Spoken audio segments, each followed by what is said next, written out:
Bueno, podemos empezar. Buenas tardes a todos y gracias por participar en este encuentro. Es el segundo encuentro de este ciclo de conversaciones y discusiones sobre distintas temáticas relacionadas con la enseñanza del área de urbanismo y de planificación.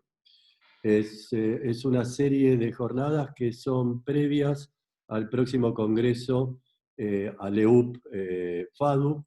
ALEUP es la Asociación Latinoamericana de Escuelas de Urbanismo y de Planificación, que en conjunto con nuestra facultad está organizando el próximo congreso septiembre de 2020, pero por los problemas que todos estamos atravesando, se postergó para septiembre de 2021. Lo que quisimos es mantener la dinámica de los congresos y por este medio empezar a conversar en los distintos aspectos que hacen a la enseñanza de la disciplina, como el encuentro previo que fue sobre temas de currícula, de metodologías y de objetivos de los programas académicos. En esta oportunidad vamos a conversar sobre la relación entre academia e instituciones públicas, y quedarían dos encuentros más, el próximo viernes y el siguiente, sobre temas de la transdisciplinariedad como estructura pedagógica para las materias de la disciplina, y el tema metropolitano como cierre de este ciclo.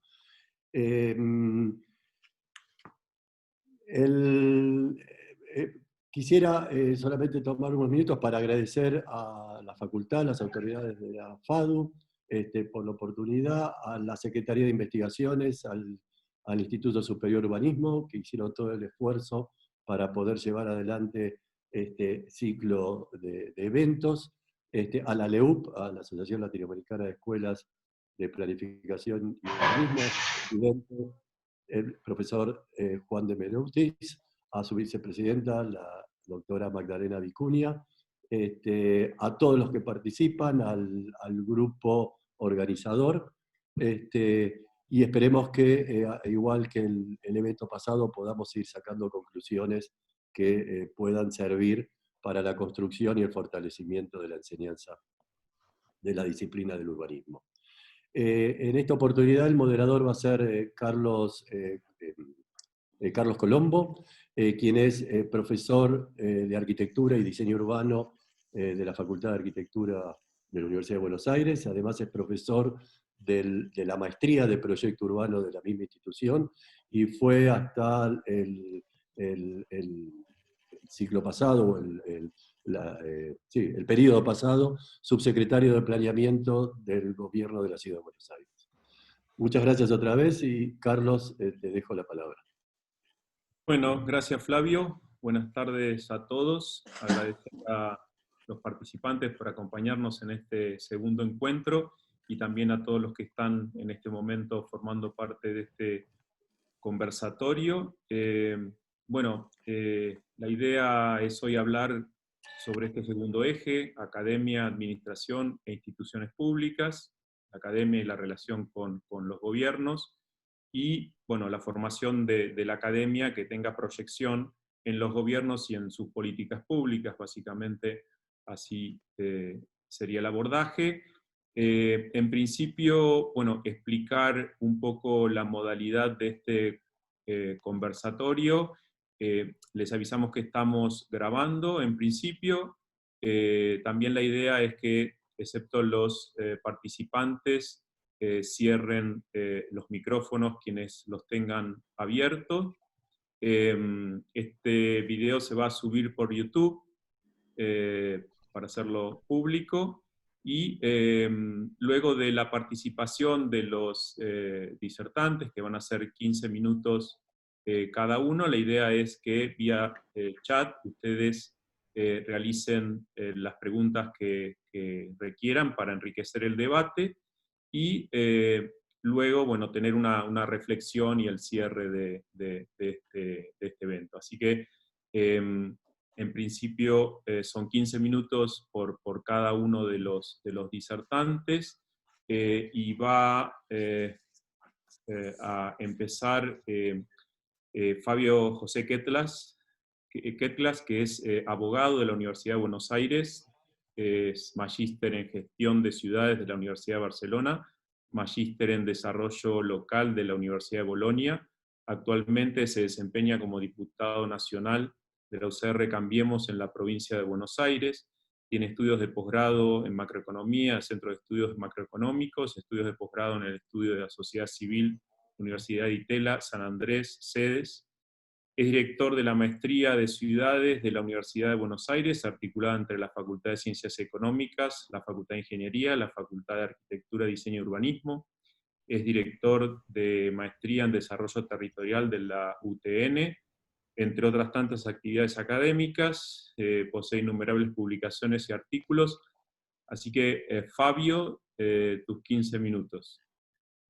Gracias, Carlos, gracias a todos los que han dispuesto un poquito de su tiempo para ingresar a este tipo de actividades que enriquecen nuestra conversación pública, y sobre todo gracias al esfuerzo de los organizadores, que siempre detrás de todas estas tareas hay mucho trabajo silencioso para llegar a este día y hora, ¿no? Bueno, en el tema que nos compete, que nos trae, hay por lo menos 3 aspectos de esta vinculación entre la academia y el tejido institucional, a la que hay que bajarle un poco la lupa, ¿no? La primera es la más obvia, que tiene que ver con la formación profesional, obviamente, porque en cualquier caso, digamos, aún no haciendo ningún esfuerzo particular, las casas de estudios le proveen a las sociedades personas con capacidades específicas que tienen atributos, que se supone que tienen atributos para resolver problemas sociales, sociotecnológicos o específicos de cada una de las disciplinas. Y en el caso de la formación de urbanistas, la creciente complejidad de los problemas urbanos da por descontado la necesidad de una formación profesional que pueda hacerse cargo de esa complejidad, que pueda decodificarla, no solo que pueda dar una respuesta, sino, y esto tiene que ver con el segundo punto que vamos a hablar, sino que pueda interactuar con el resto de los actores socioeconómicos de modo tal de no solo incidir por lo que hace en sí, sino por lo que puede influir en terceros, ¿no? Y en ese aspecto, en la cuestión de la capacidad técnica, en relación de que en el urbanismo no es en el único plano del saber en que la conformación de la unidad disciplinar es un constructo histórico, y el recorte profesional también, y en el caso del urbanismo, vale la pena decirlo, es un recorte relativamente reciente. A mí me parece que una oferta universitaria, una oferta técnica inclusive, que permita la constitución de un profesional que tenga capacidad de diálogo con las otras disciplinas, con incidencia en los procesos sociales, materiales o simbólicos, es de una gran riqueza. Particularmente hay un aspecto de la formación profesional, que voy a dejar solo una línea por si se habla, para abrir la conversación, que me parece que tiene alguna relevancia y que en general se considera que en las disciplinas de tipo más sociales no están impactadas, que es la cuestión de la objeción de conciencia, ¿no? Si puede un profesional de una materia, frente a un requerimiento, decir: yo no sigo adelante con este requerimiento porque atenta contra mi cosmovisión, atenta contra mi marco valorativo, etc. Digo, si lo puede decir con algún tipo de defensa legal de no poner en riesgo, en el caso de que trabaje en el sector público, su trabajo, etc.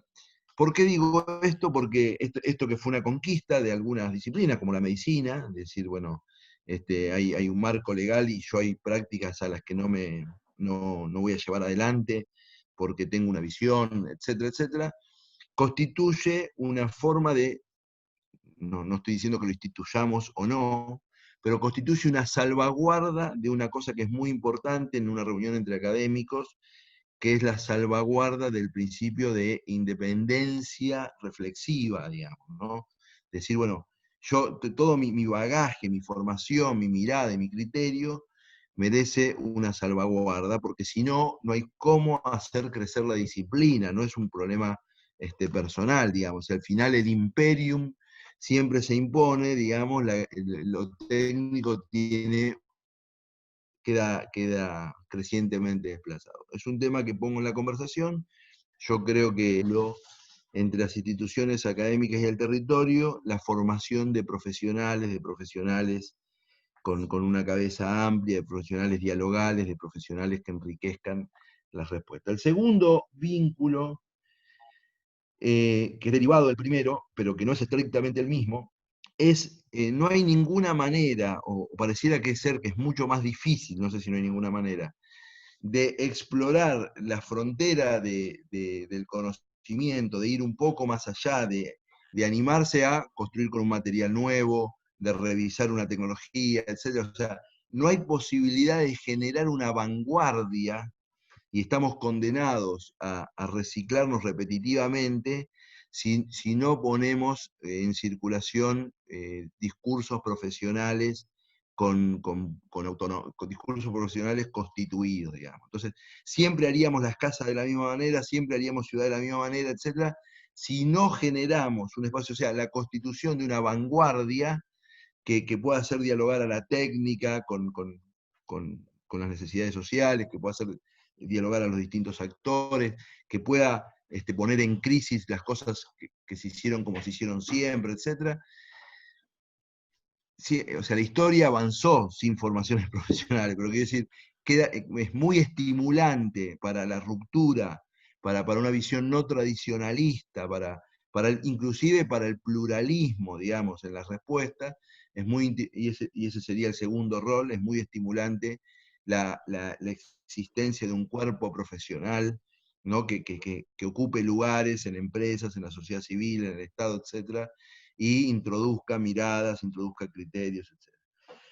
Y una tercera cuestión que en la Argentina es como una cuestión callosa, que siempre, y no solo respecto a los urbanistas, que siempre nos planteamos recurrentemente si estamos bien, si estamos mal, etc., tiene que ver con, como diría Luis Bruno, que muchos de ustedes lo deben conocer, que alguna vez lo escuché sintetizar con una definición, que a mí me gustaría que un intendente que normalmente tiene sentado a su lado antes de tomar una decisión a un abogado y a un contador para ver si no mete la pata en materia fiscal o en materia jurídica, en esa mesa tenga sentado también un urbanista, ¿no? O sea, la idea de que hay que ganarse un lugar en el espacio decisional de los gobiernos, y yo le agrego a esta reflexión de Luis, que me parece una reflexión inteligente, que no es una silla que nos la vayan a poner con toda naturalidad, y al contrario, es una silla que hay que conquistar, ¿no? Pero el tercer punto de la relación entre la academia y el territorio es el punto de la legitimidad política. En estos tres planos, en el de la formación profesional, en el de la constitución de un mensaje de vanguardia, de renovación, e inclusive en la legitimación política, tenemos desafíos, ¿no? El desafío en la formación profesional, para mí más grande, es no confundir en la formación profesional la generación de profesionales comprometidas con objetivos nobles a la idea de comprometida con el Estado, por ejemplo, ¿no? O sea, yo creo que los grandes objetivos de una sociedad, la buena convivencia, los objetivos de sostener el ambiente, de una espacialidad que nos potencie como seres humanos, etc. Bueno, tienen múltiples instrumentos, tienen intentos, digamos, son como ese horizonte al que nos movemos, y nosotros deberíamos tener la capacidad de formar profesionales que no renuncien a ninguna posibilidad para llegar a ellos, digamos, que no solo piensen que su autopista de llegada a esos objetivos nobles sea, que lo puede ser, por supuesto, ¿no? Una oficina pública, un organismo multilateral, un desarrollador privado, creativo, inteligente, o un espacio de la sociedad civil, o lo que fuera. Esto para mí es muy importante, porque me parece que el desafío de la legitimación del urbanismo no está tanto en conquistar lugares de poder como la silla de la que hablaba Luis, sino que sea natural que esa silla esté ahí, porque en el nivel de conversación pública y en la interacción capilar en todos los lugares se empiece a reconocer problemáticas que tienen una profundidad y una necesidad de observancia y de foco específica, profunda, significativa, de alto contenido humano, etc. El segundo tema, el tema de ensayar la idea de vanguardia, digamos, ¿no? Es un tema difícil, muy difícil. Yo no me atrevo, pero en el caso argentino, que somos bastante tradicionales a la hora de hacer ciudad, etc. A veces yo tengo la sensación que pendulamos, y cuando dialogamos, entre un cierto tradicionalismo y un cierto esnovismo, y no podemos calibrar adecuadamente una pluralidad. Y precisamos, yo creo que la Argentina precisa generar un discurso urbano vanguardista, innovador, creativo, contextual, que recoja la enorme cantidad de necesidades urbanas que tiene la Argentina de Ushuaia a La Quiaca, y que no lo va a hacer, es muy difícil que lo haga algún otro público que no esté influido por lecturas, por visiones, por miradas de profesionales de este mundo, ¿no? Y la tercera cuestión sobre la silla de Luis Bruno, digámoslo así, la legitimidad política y cómo se constituye ese lugar. Yo ahí soy razonablemente optimista, porque en la ciencia política sabemos, cuando analizamos cuestiones desde el punto de vista de la teoría política, sabemos, no el Estado argentino ni América Latina, los estados en general construyen su agenda pública más en base a crisis que en base a anticipación.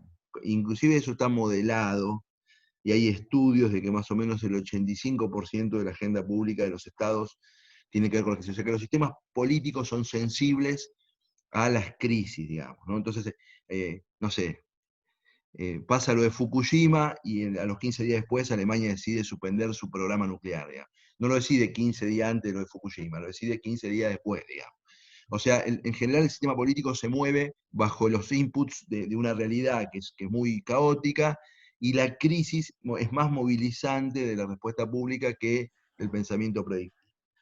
Pero en ese sentido, yo creo que la cuarta silla, digamos, del gobierno local, como volviendo a esa metáfora, nosotros tenemos un vector, disponemos de un vector que debemos aprovechar con toda intensidad, y con esto termino, para generar esa silla, que es el vector del cambio climático. O sea, hay un vector, digamos, donde hay una sensibilidad extendida en la sociedad, donde dice, bueno, no podemos hacer las cosas igual que lo como hacíamos antes, no podemos producir como producíamos antes, no podemos consumir de la misma forma que consumíamos antes, no podemos gestionar la espacialidad como lo gestionábamos antes, y eso está bastante legitimado.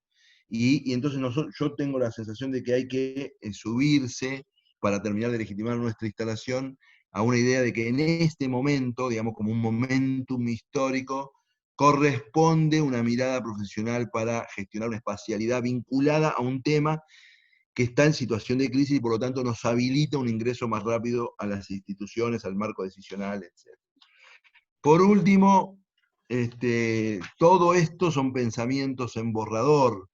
Yo tengo la sensación de que las instituciones educativas, académicas y las instituciones políticas, en sus relaciones, hacen de alguna manera lo que pueden con esta realidad difícil que se tiene. En la Argentina tenemos la suerte de que en el sistema institucional no hay prejuicios antiintelectuales, en el sentido de no hay una resistencia política a discursos públicos novedosos, etc. Y creo que nos falta un poco más, solo un poco más, para terminar de instituir una legitimidad del urbanismo en el marco de las decisiones públicas. De mi parte nada más y muchas gracias. Bueno, gracias Fabio por la intervención. Ahora va a dirigir la palabra la arquitecta Blanca García Ramírez, de la Universidad de Guadalajara, México. Blanca es maestra en arquitectura, en diseño urbano por el Centro Universitario de Ciencias Sociales y Humanidades de la Universidad de Guadalajara, México. Realiza un doctorado en metodología de la enseñanza, coordinadora de la licenciatura en urbanismo y medio ambiente, coordinadora de maestría en urbanismo y desarrollo, actualmente profesora adscripta al Departamento de Proyectos y Urbanismo del Centro Universitario de Arte, Arquitectura y Diseño de la Universidad de Guadalajara, miembro del cuerpo académico Antropología y Región, es autora y coautora de publicaciones en revistas indizadas y ponencias en congresos. Sus líneas de investigación son gobernanza metropolitana, planificación urbana y desarrollo económico, y comunicación, comunidad y territorio. Tiene experiencia profesional en la función pública, ocupó puestos directivos en 3 municipios del área metropolitana, asesora externa en temas de planeación y desarrollo urbano, y actualmente directora de planeación en el municipio de Tonalá, Jalisco, México. Blanca, tus 15 minutos. 15 minutos de gloria. Muchísimas gracias. Muchísimas gracias. Quisiera iniciar retomando también parte de lo que ya comentó el doctor Fabio, en 3 aspectos fundamentales prácticamente. Una es la relación que hay entre la academia y la administración de instituciones públicas, partiendo del principio de que la academia lleva la parte teórica principalmente de la formación de la enseñanza del urbanismo. En ese sentido, en el caso de México, existen o tenemos escuelas prácticamente conformadas o estructuradas para esta enseñanza del urbanismo, desde diferentes ámbitos, ¿no? Urbanismo y medio ambiente, urbanismo y políticas. Es una amplia gama del conocimiento en el sentido del urbanismo. En la cuestión, el segundo punto que quiero yo vincular a esta relación de academia es qué sucede cuando el egresado de estas carreras se inserta en la dinámica de la administración, en la dinámica de la función pública.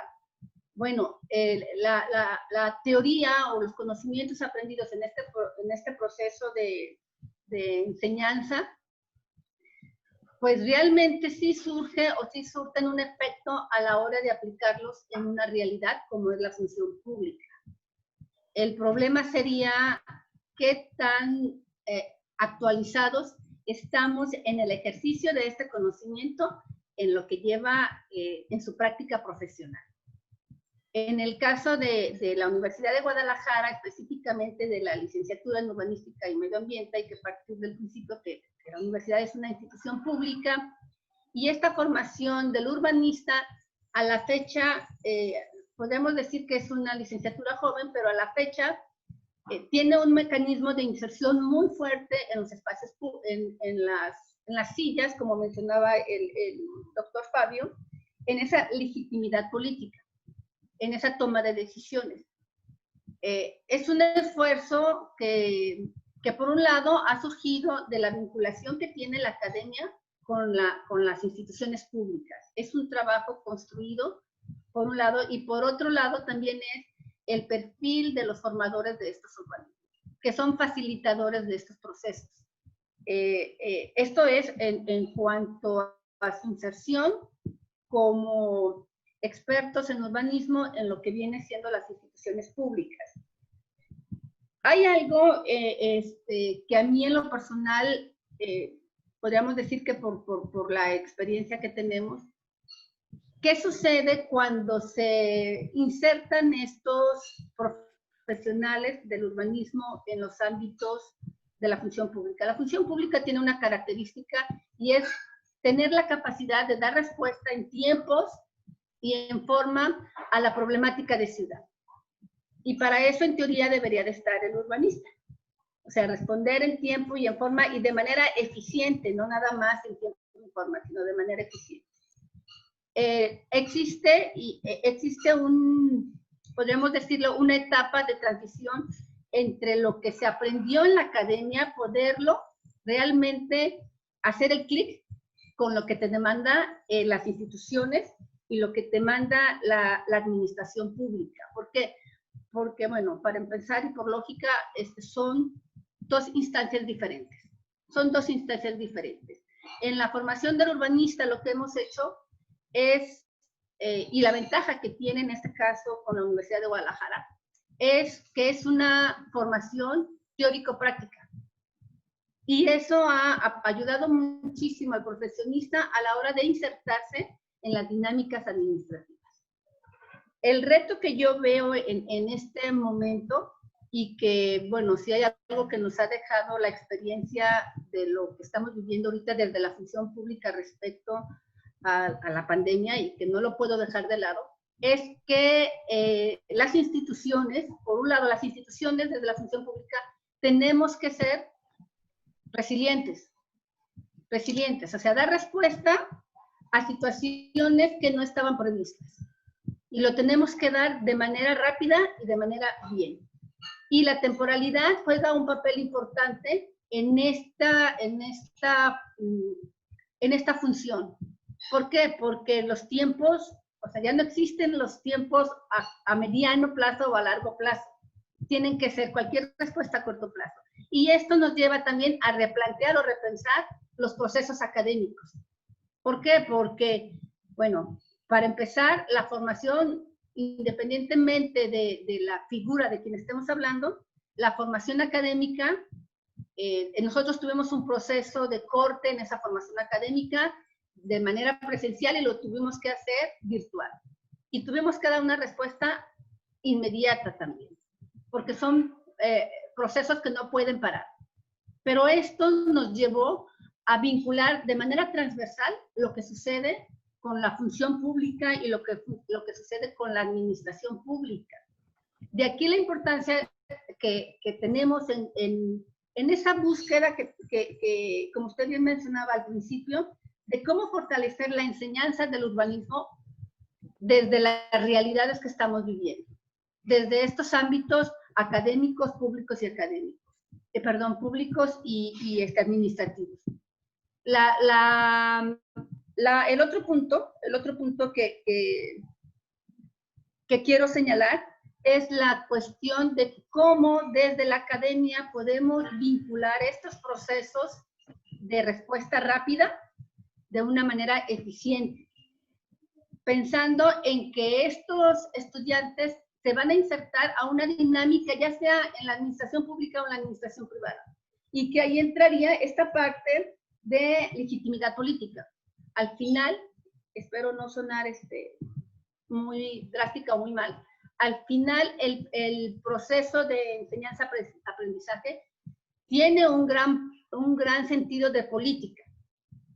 ¿Por qué? Porque finalmente somos seres políticos y tendríamos que prever desde la academia esa parte. Que esto nos vincularía a la otra exposición que hizo el doctor Fabio, y que yo lo vinculo a las cuestiones éticas.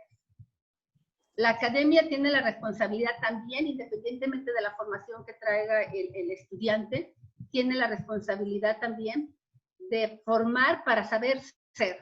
Y en este saber ser, inicia en un ámbito familiar, pues se tendría que reforzar en el ámbito académico educativo y tendría que trascender al saber hacer y ser urbanista bajo este enfoque ético también. Escuchando yo al doctor Fabio, me queda claro, y así lo percibo, que en el caso de México se tiene una presencia muy fuerte del profesional del urbanismo en las instancias administrativas y en las instancias públicas. Son procesos que han llevado años y somos instituciones que también tenemos muchísimos años ya trabajando en esta formación del profesional. Perdón, me distraje un poquito. Eso sería en cuanto a retomando la parte que el doctor Fabio nos ha hablado.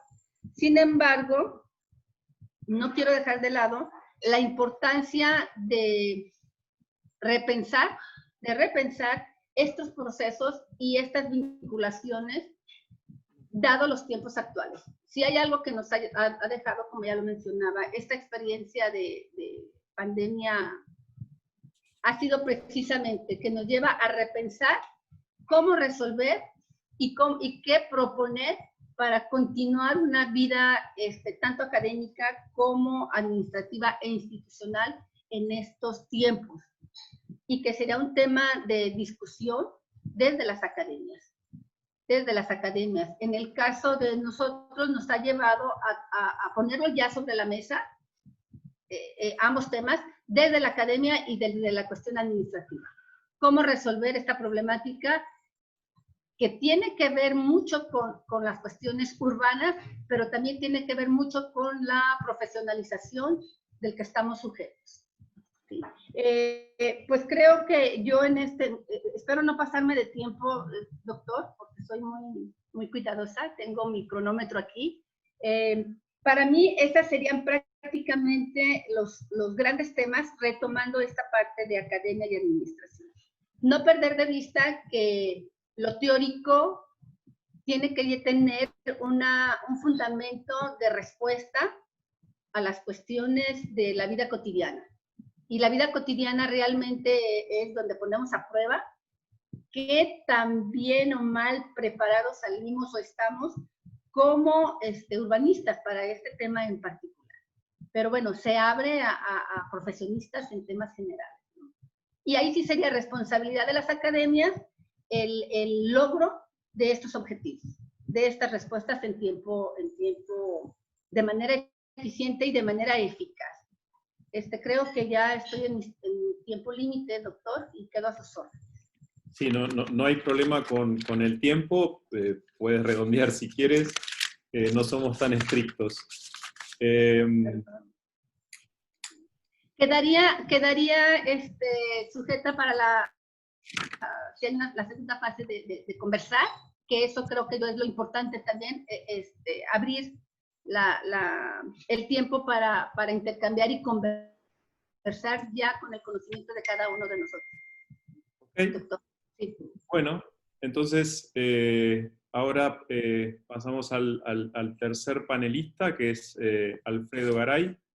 Freddy, para los conocidos locales, es arquitecto de la Universidad de Buenos Aires, arquitecto y urbanista, tiene máster en urbanismo y ordenamiento territorial en la Universidad Libre de Bruselas, en Bélgica, es titular de la Cátedra de Planificación Urbana de la Facultad de Arquitectura, tiene el taller de urbanismo en la maestría de urbanismos de la Universidad de Córdoba, es profesor de Flaxo y del Instituto Lincoln, ha sido subsecretario de Urbanismo y Vivienda en la provincia de Buenos Aires en los años 2004, periodo 2004 al 2008, secretario de Planeamiento de la Ciudad de Buenos Aires entre los años 89 y 92, ha presidido la Corporación Antiguo Puerto Madero Sociedad Anónima en 2 periodos, del 89 al 92 y del 2008 al 2016, y ha sido miembro del directorio de Procrear. Ha dirigido el proyecto BID lineamientos estratégicos para el área metropolitana de Buenos Aires, consultor del BID en diferentes países de América Latina, ha desarrollado los planes urbanos de varios municipios del conurbano y de varias ciudades del interior del país. Ha recibido el Premio Bienal de Arquitectura y Urbanismo CASE Pau en 4 oportunidades y actualmente es responsable de la elaboración del Plan Nacional de Obras Públicas. Así que Freddy, cuando gustes. Bueno, muchas gracias, le agradezco mucho a los organizadores de este encuentro, le agradezco al decano que esté presente en esta discusión, y saludo especialmente a la colega mexicana, que tengo tanto agradecimiento por ese país que me alojó como exiliado durante unos años duros en Argentina. Bueno, a mí me interesa mucho discutir este tema de la enseñanza del urbanismo.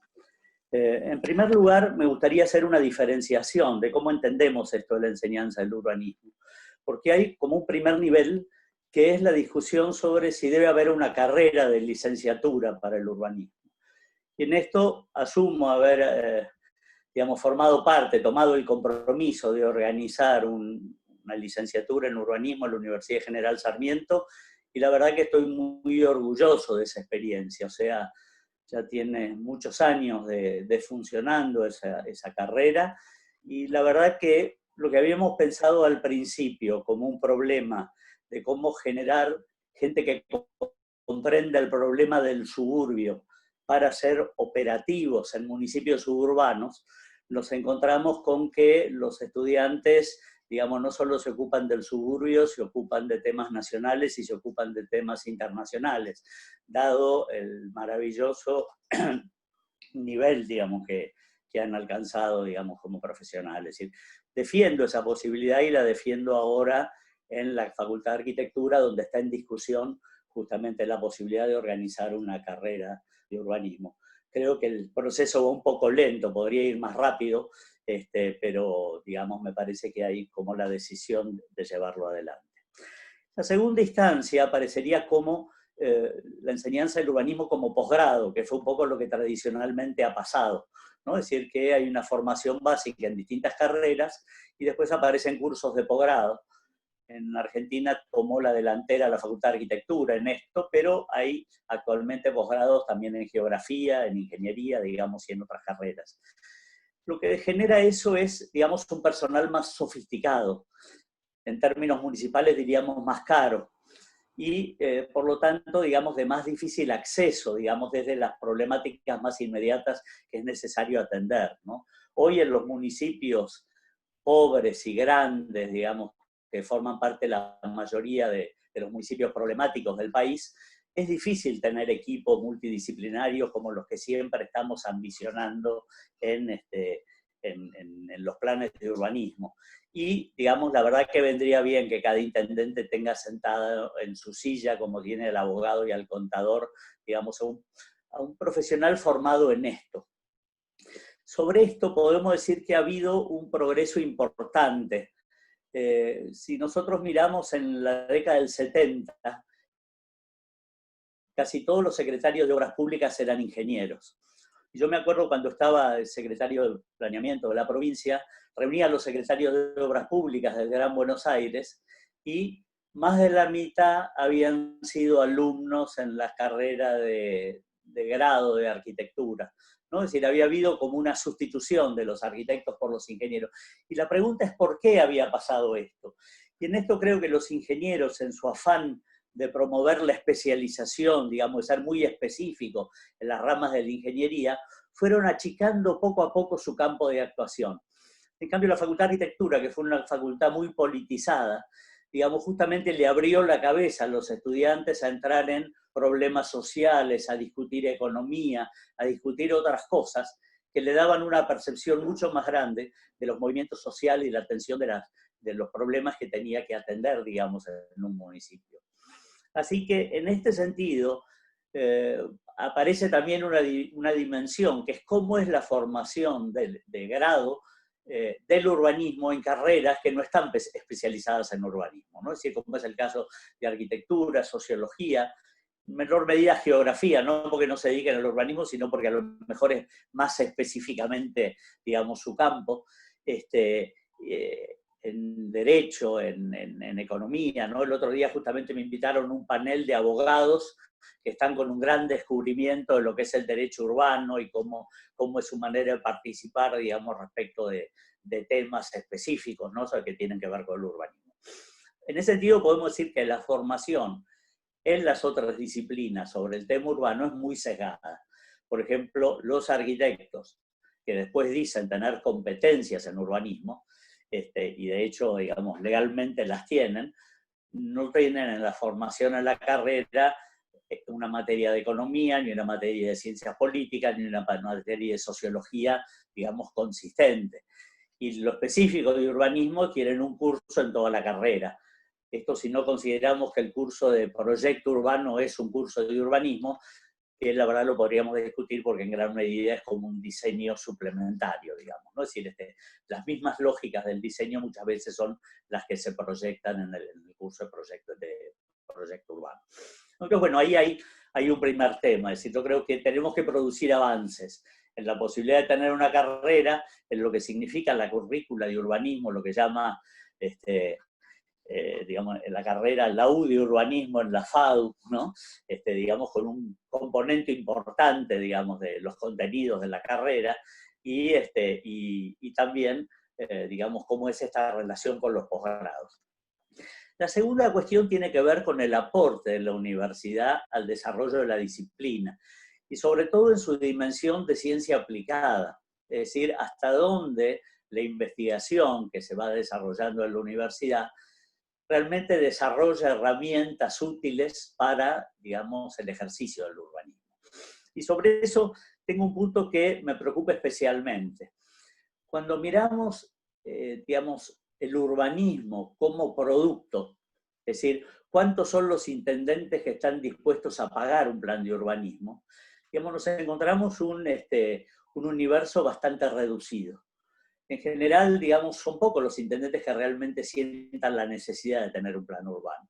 Todos creen que estaría bueno tenerlo y que alguien debería pagárselos, ¿no? Pero si comparo, por ejemplo, con lo que son los encuestólogos y lo que está dispuesto a pagar un intendente por una encuesta de popularidad o una estrategia electoral, está claro que un plan urbano no está claramente identificado, digamos, como un producto deseado. Y en ese punto la pregunta no la haría tanto sobre la problemática de los intendentes, como el tipo de resultado que estamos ofreciendo nosotros como planes, ¿no? Es decir, no sé, yo estoy en este momento trabajando la tesis de doctorado sobre por qué no se aplican los planes. Y creo que ahí hay una cuestión que tiene bastante que ver con las preguntas que hacía Fabio Ketlas recién, ¿no? Es decir, hasta dónde la racionalidad del proceso de toma de decisiones, que es una racionalidad del poder, es una racionalidad que nosotros estamos entendiendo y para la cual estamos proponiendo, digamos, elementos que sean operativos, elementos que sean útiles, ¿no? Y en este sentido también, si analizamos los dispositivos institucionales donde se produce este proceso de toma de decisión, o sea, donde se procesa el campo de fuerza, digamos, que condiciona estas decisiones, tampoco sé si tenemos una caracterización tan ajustada de cómo es el funcionamiento de estos dispositivos para poderle proponer a un intendente cómo moverse, cómo desplegar una estrategia para moverse dentro de esos dispositivos y obtener determinada decisión, digamos, consensuar de determinada decisión. Es decir, yo creo que ahí, digamos, en la evolución de la disciplina, como decía Fabio, es muy reciente, el desarrollo de herramientas y el desarrollo del proceso de toma de decisión es actualmente un campo de investigación, digamos, muy importante y que, digamos, yo creo que hoy en el que hay que profundizar porque es el que solucionaría los niveles de implementación de los planes. Y en esto un papel muy importante la legitimidad del plan. O sea, planes que no se implementan pierden legitimidad. Y no solamente pierden legitimidad los planes, sino los profesionales que los producen. La tercera cuestión, digamos, que me interesaría analizar, tiene que ver sobre cómo es la práctica de las personas que formamos en la universidad. Desgraciadamente hoy, digamos, hay un sesgo muy grande a producir unos personajes que difícilmente encuentren un horizonte distinto del de ser un empleado público o el de ser un investigador de CONICET. Es decir, parecería que el ejercicio liberal de la profesión, digamos que es básicamente reconocido en casi todas las otras disciplinas, no encuentra un campo de actuación o de desarrollo, digamos, dentro de esta disciplina. Cuando miro cuáles son los estudios especializados en urbanismo, en Argentina, digamos, me sobran los dedos de las manos para ver, digamos, cuántos son y quiénes son. Es decir, en general lo que encontramos es estudios de arquitectura que muchas veces se aventuran a hacer proyectos urbanos o intervenciones de urbanismo, porque en el fondo hay unas competencias que lo habilitan.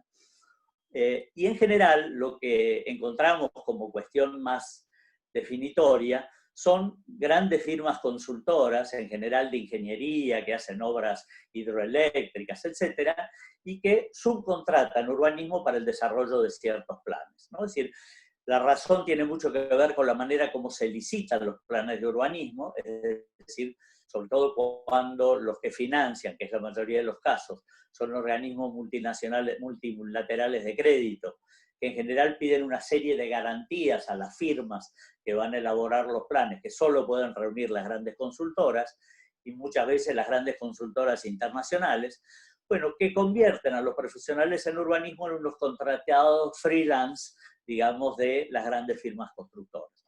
Es decir, yo, digamos, defiendo siempre la posibilidad de los estudios profesionales que no necesariamente son marcas, que no necesariamente tienen el armado institucional de una empresa, es decir, que no tienen que en su producción garantizar el desarrollo o la realización de la tasa de ganancia de las inversiones que tienen como empresa, ¿no? Es decir, la posibilidad de tener formas más artesanales o manufactureras, digamos, del ejercicio profesional, bueno, muchas veces digamos, permitirían, en el marco de unas reglas de juego más claras, que los equipos profesionales se fueran armando como equipos estables, como cooperativas de trabajo, y pudieran, digamos, competir en esa oferta, digamos, profesional a municipios, a empresas, digamos, a organismos, digamos, que consumen urbanismo.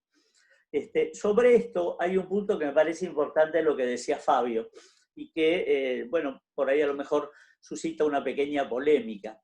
Es decir, yo estoy de acuerdo con que la política es muy importante en la formación de un urbanismo. Lo que no sé si es la universidad la que le tiene que dar el contenido político. Yo creo que es el ambiente de la universidad el que le da ese contenido político. Es decir, en qué medida la universidad es una caja de resonancia de los conflictos que vive la sociedad, y en qué medida el acceso de los sectores subordinados, los sectores más empobrecidos de la universidad a las aulas, instala en la discusión de las aulas hasta qué punto las profesiones están al servicio de las grandes mayorías en nuestros países. En ese sentido, yo creo que la disciplina, la universidad, debe formar a las personas, digamos, para desarrollar correctamente el ejercicio profesional, digamos, como urbanistas. Ahora, la decisión de al servicio de quién van a poner esos conocimientos es una decisión ética y política de cada persona. Y en ese sentido, el caldo de cultivo que es de la universidad, creo que es lo que permite que haya personas que a veces vienen de clases altas o clases medias, en la universidad hayan descubierto cosas que les permiten poner su conocimiento al servicio, por ejemplo, de los más pobres. Es decir, en este punto creo que defender la democracia en la universidad y el acceso de los trabajadores a la universidad es una condición importante, digamos, para que esta dinámica, digamos, se pueda desarrollar.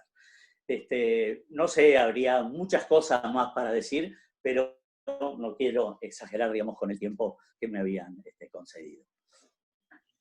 Bueno, muchas gracias, Freddy. Hemos habilitado el chat para preguntas, pero bueno, por ahí un poco después de la exposición de cada uno de ustedes, dar a una serie de reflexiones y debates que quieran hacer ustedes como aporte a lo que ya han dicho y al haberse escuchado entre ustedes.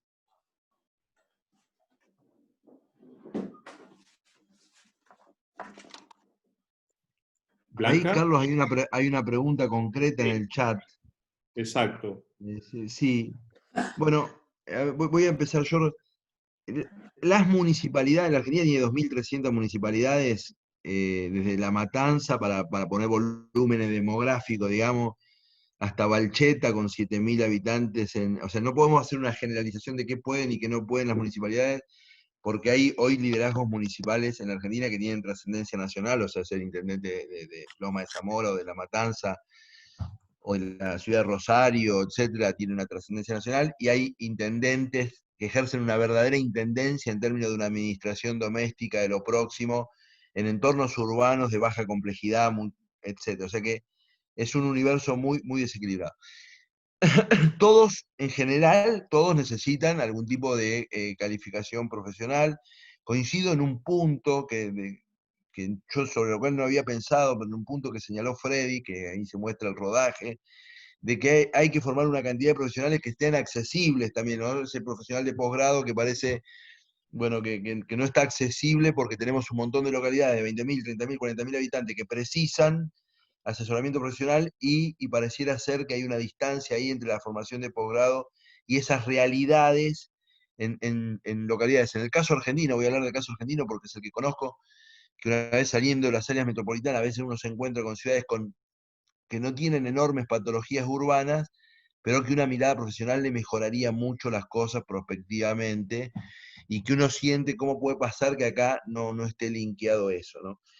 Yo estoy más cerca nuevamente de la posición de Freddy, es decir, esos intendentes, esa localidad de 30.000 habitantes, pagan encuestas, digamos, recurrentemente. O sea, evidentemente hay algo de la ecología decisional que determina que es necesario, que es importante, y ya no lo voy a decir solo en términos de ganar o no ganar elecciones, pagan encuestas de satisfacción de los servicios públicos.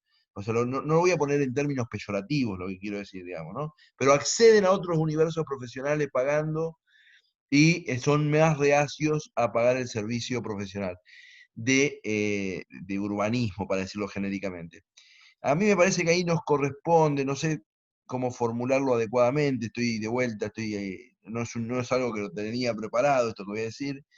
Nos corresponde también una pequeña batalla de opinión pública, para decir, digamos, en la medida en que más cantidad de personas entiendan que una mirada profesional sobre el ordenamiento del espacio influye sobre su calidad de vida, es significativo, es relevante, ¿no? Que por detrás de eso hay un montón de cosas. Si nosotros podemos instalar con más energía, con más centralidad política y social eso, es probable que los intendentes, así como contratan una encuesta, contraten o se vinculen a la universidad, o tengan una disposición a buscar el conocimiento, etcétera, etcétera. Respecto a si las universidades podrían, bueno, vuelvo al caso argentino y con esto remato.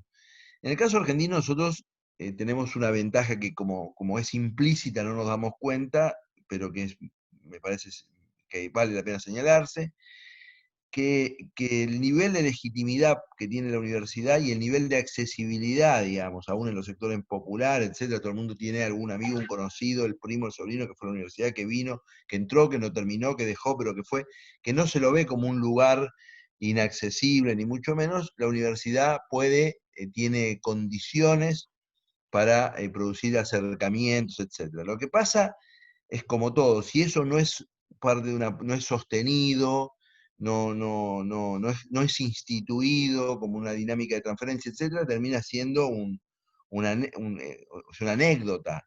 O sea, a mí me parece que en ese sentido, por ejemplo, la experiencia de General Sarmiento es muy relevante, porque efectivamente no parecía así cuando esto empezó, pero ahora cuando uno anda por el conurbano bonaerense se encuentra en todas las administraciones públicas con alguno, cuando hablas y cuando te encuentras con algún egresado, etcétera, y con alguna influencia. O sea, no solo que se encuentra uno con un egresado, sino que empieza con el tiempo a madurar esa influencia o sea, el hecho positivo de que la oferta académica está produciendo impacto en la vida institucional. Probablemente nosotros quisiéramos más, pero vale la pena que sea dicho, ¿no?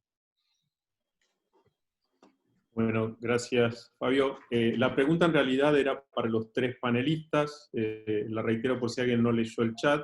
Se planteó aquí el costo de elaboración de un plan de desarrollo urbano no es algo que los gobiernos locales puedan hacer, la planteó Juan de Merutis, y la pregunta es, ¿las universidades podrían participar en estos procesos o considerar que esto sería invasivo de la práctica profesional, o por otra parte, las universidades tienen capacidad para hacerlo? No sé si Blanca o Freddy quieren agregar algo. A mí me interesa agregar esto, porque hoy de golpe nos encontramos con, digamos, una especie de puja en eso, ¿no? Es decir, nadie duda que las universidades pueden hacer una transferencia que sea totalmente positiva, digamos, para los municipios. Lo que no es cierto es que las universidades lo hagan gratuitamente. Las universidades cobran por eso y cobran un overhead por eso, igual que las consultoras. O sea que en ese sentido las universidades reproducen el mecanismo de los profesionales a los que forman como freelance de los proyectos de transferencia que van desarrollando. Si uno dijera, estos planes los hacen los investigadores tiempo completo, que ya cobran por hacer esto, y entonces es una transferencia gratuita a los municipios, me parecería, digamos, más claramente, digamos, una colaboración. El tema del desarrollo de los equipos profesionales, digamos, no es que apunte, digamos, al desarrollo mercantil de la profesión, ¿no? Es decir, sino que, digamos, a la posibilidad de instalar, digamos, la actividad profesional de esta gente que se formó en la universidad como un proyecto de vida. Así como, y digamos que tiene los riesgos de a veces tener trabajo, a veces no tener trabajo, cosa que, digamos, en el Estado, digamos, no tiene la garantía de la continuidad del trabajo, y si es profesional de planta, de que no lo echen, digamos, de que no lo puedan echar.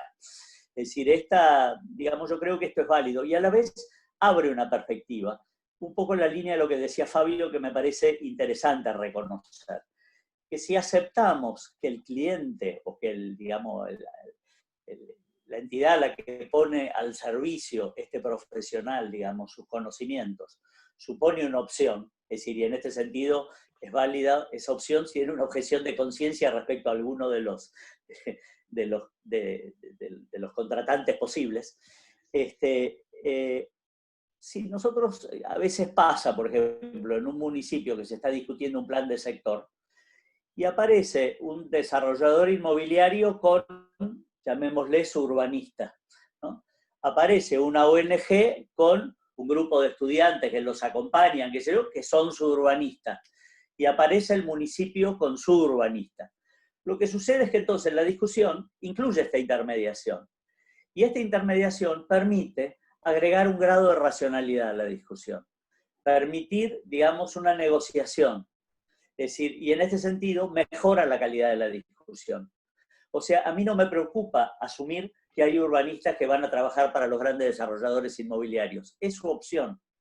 Pero para el municipio es preferible discutir con un inversor que entiende de la ciudad y que por lo tanto entiende lo que puede negociar, y que en su formación tuvo que entender cómo es la racionalidad de los otros actores con los que va a negociar, que discutir con un emprendedor que cree en su olfato, digamos, en su intuición, y que es intransigente, digamos, respecto de lo que quiere, ¿no? Es decir, en este sentido me parece que el aporte de la universidad es agregar calidad a esa discusión, agregar conocimientos, digamos, ese proceso de toma de decisión, sin necesidad de juzgar a los profesionales en función de quién ponen al servicio su conocimiento. Muy interesante. Blanca, ¿querés aportar algo en esa pregunta? Sí, bueno, las universidades es el lugar en donde se construye, se replica el conocimiento, ¿no? Entre otras cosas. En el caso de Jalisco, de México, las universidades en la formación profesional conllevan actividades de investigación que están vinculadas y que podrían vincularse al quehacer administrativo público o privado, o sea, por inercia, por así decirlo, ¿no? En el caso del estado de Jalisco, con 125 municipios, podríamos decir que aquellos municipios que tienen los recursos para realmente aplicarlos a las cuestiones de planeación o del urbanismo, pues son generalmente los municipios más grandes.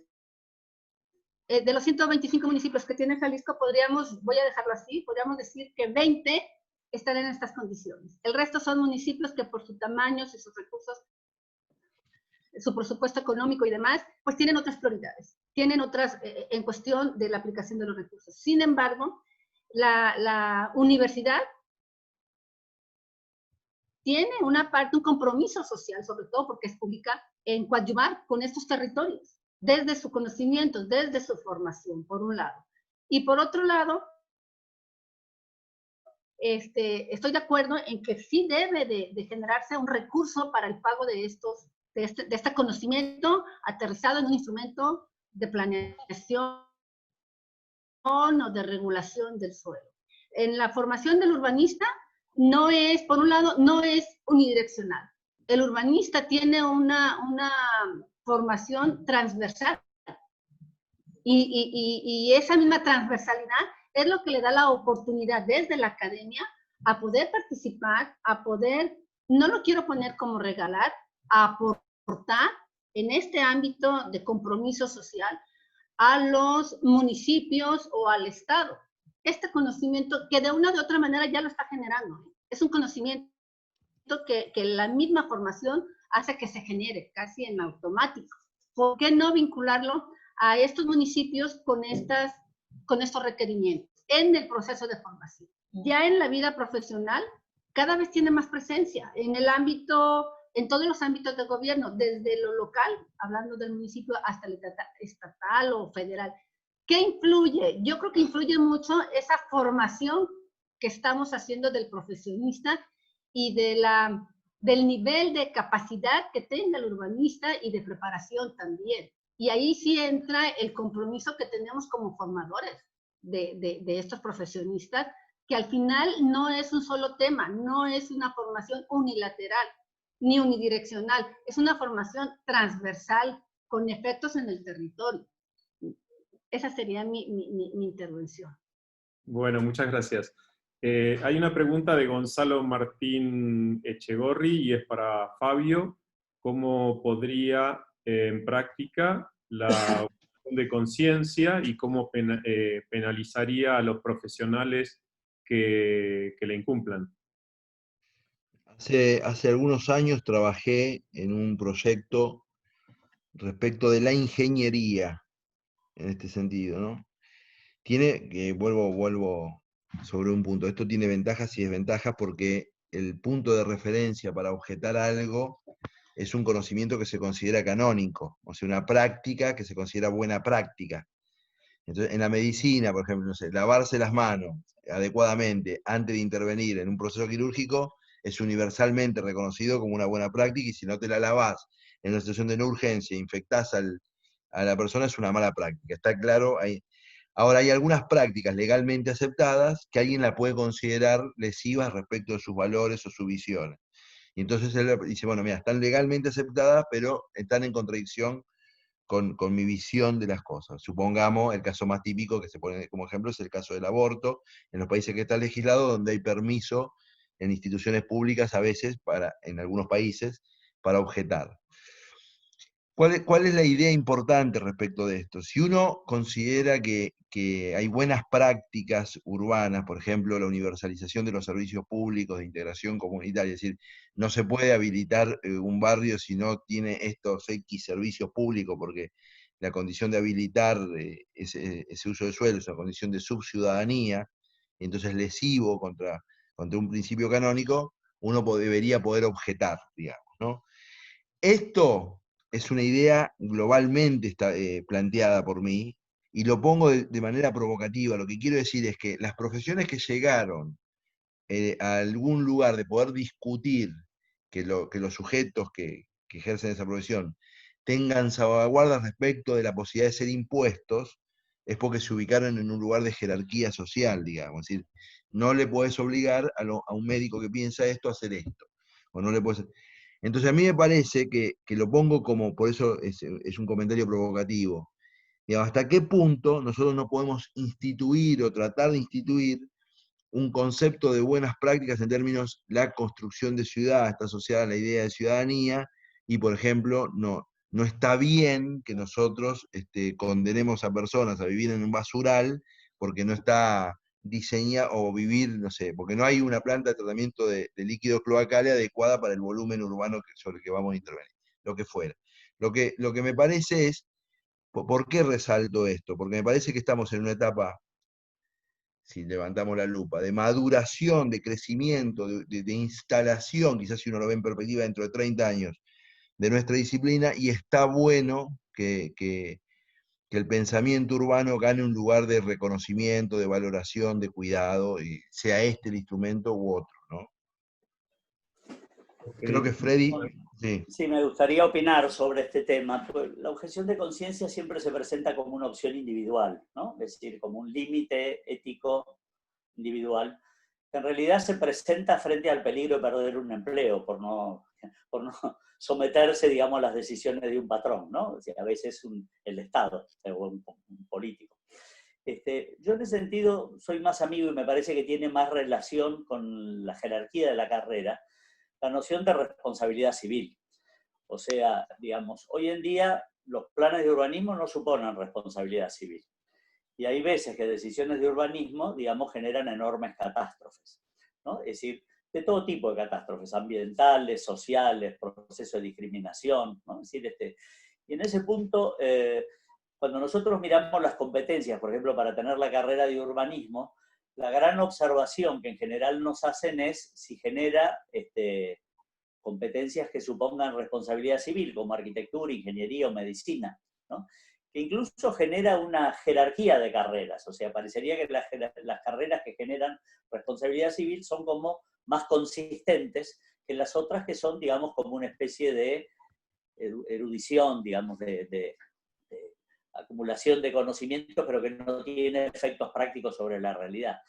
En general creo que las carreras que generan responsabilidad civil son las que trabajan como ciencia aplicada, o sea, las que se desarrollan tecnología, o sea, las que se ocupan del desarrollo de herramientas. Y creo que si hay algo que es novedoso en los últimos años del urbanismo, es que justamente el foco de la innovación está puesto en el desarrollo de herramientas, ¿no? Entonces, existe en esto una cierta pericia en el manejo de las herramientas. Por ejemplo, hay gente que desarrolla una enorme pericia en meterle la mula al código, o una enorme pericia en los mecanismos de interpretación de los códigos.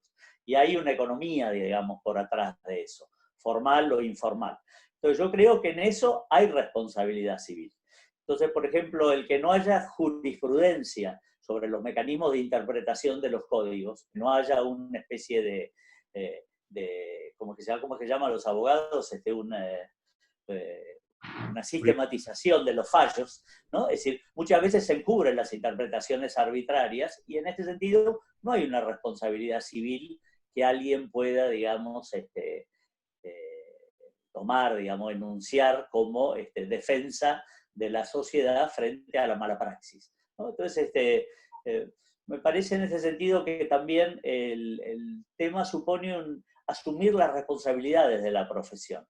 Y en este punto, bueno, también muchas veces eso es una defensa de los profesionales, que cuando les piden que haga algo, diga yo no lo puedo hacer porque tengo una responsabilidad civil que me impide, digamos, avalar esa decisión. Ok, gracias. No sé si Blanca, levantas la mano, quieres también tu aporte. Perdón, sí, muchas gracias. Bueno, al respecto, y partiendo del principio que toca también el doctor Fabio y el arquitecto Alfredo, de la formación del profesionista en urbanismo. Desde el momento en que se habla de una formación profesional,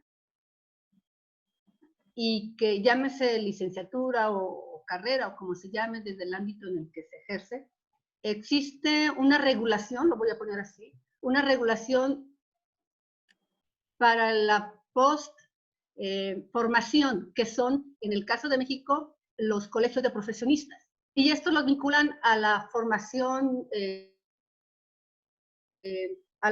lo vinculan a cualquier formación ya prevista en el caso de las universidades, por un lado. Por otro lado, en el caso del urbanismo, la misma práctica profesional se vincula a códigos. En el caso de Jalisco, se vincula a un código urbano, el cual establece, y que se vincula a un código, lo voy a poner así, penal, en el cual se sanciona el buen, o sobre todo el mal ejercicio de la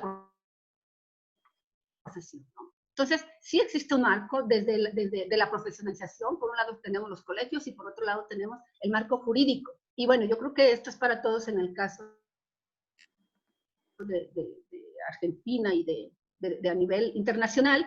Existe una transversalidad con estatutos internacionales que al final nos vinculan en el bien hacer o el mal hacer de la vida profesional. Entonces sí existe esa parte. Probablemente sería cuestión nada más de revisar la sanción desde los colegios que tenemos, ¿no? Al final el profesionista tiene que tener, voy a ponerlo así, una institución que lo avala, y en este caso, mínimo son los colegios a los que pertenecen. Ok, muchas gracias. Pasamos a la siguiente, que la hace Marisol. Dice, si en la Constitución está previsto que es facultad de los municipios hacer la planeación urbana, debe estar previsto el gasto en el presupuesto. Quizá deba estar etiquetado para el desarrollo de planes del desarrollo urbano y no confundirnos con encuestas. En los años 60 se pagaron en América Latina planes de desarrollo carísimos que hicieron planificadores europeos y americanos. Y aquí la pregunta, ¿por qué no se debe hacer, por qué no debe haber dinero para que los hagan los urbanistas locales? Sí, Fabio. Sí, se hacen, digamos, menos de lo que pensábamos. Yo estoy más con la teoría ahí de Freddy, se cumplen sobre todo menos de lo que se piensa. Hay una planificación que en algún caso es muy voluntarista, episódica, digamos, no hay una cultura probablemente planificadora, etcétera, pero se hacen planes en Argentina. Y respecto de la relación entre las disposiciones constitucionales y el presupuesto, con independencia de lo que consideremos, la Argentina tiene una muy baja cultura presupuestaria, por muchos motivos de la inflación. O sea, el presupuesto en la Argentina es muy lábil, digamos, hay muchas facultades para cambiar el destino. Nosotros hace 3 años tenemos una oficina parlamentaria de seguimiento del presupuesto, una oficina técnica parlamentaria de seguimiento del presupuesto, recién hace 3 años. Y ahí, cuando uno ve países donde el cumplimiento presupuestario es muy estricto, etcétera, que esto no entra en una consideración si son mejores, si son peores, etcétera. Estoy hablando si hay un ajuste a lo que se vota en el Parlamento como imposición al Ejecutivo para que lleve adelante esa manda. A eso me refiero. Puede ser pésima la manda, no estoy entrando en consideraciones. Hay oficinas de seguimiento presupuestario muy estrictas de hace muchos años, y el corrimiento de los objetivos presupuestarios es como una lesión grave, pero es una cuestión de cultura política.